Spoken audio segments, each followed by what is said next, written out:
In this module, we'll be talking about the basics of WPA and WPA2 hacking. So as we know, in the year 1999, web was implemented in the market, and within some time, web was broken. So any router which was implementing web could be easily hacked within 5 to 10 minutes. So IEEE decided to build much more robust and stronger standard. However, if they would have built a very strong standard, then hardware changes were required.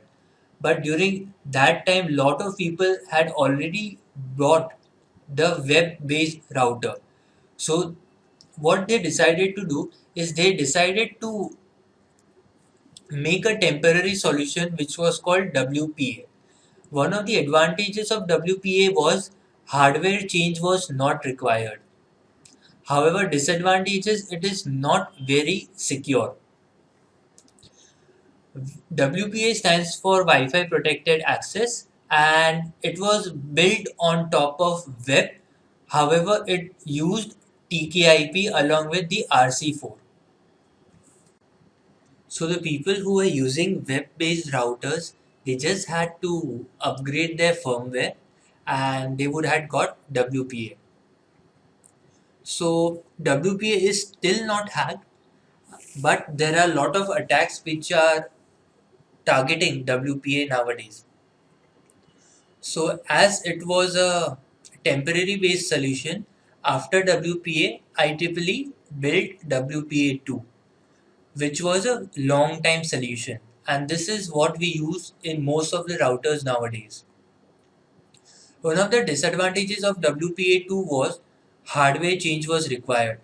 So all the routers during the old times which had web would need to be changed in order to support WPA2. So all the new routers they come pre-configured with WPA2.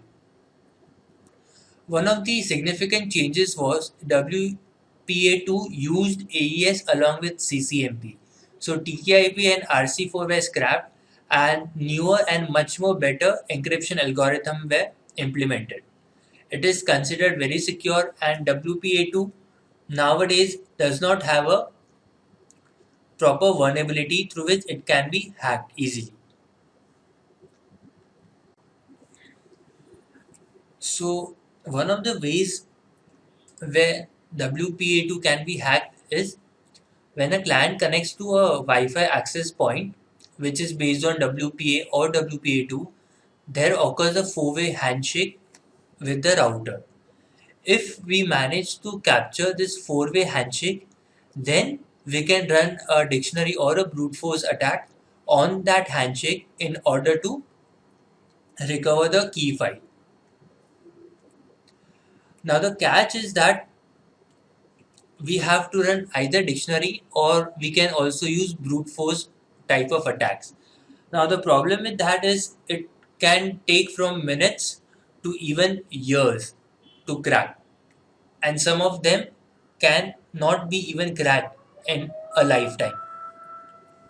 So unlike web, where our main focus was to capture a lot of unique IVs which were generated by the data packets. So we were able to do it within 5 to 10 minutes. However, WPA and WPA2 networks works a lot differently. So suppose you have a WPA2 password with 63 characters long, right? Alphanumeric special characters, then it would be virtually impossible to hack that WPA2 based network.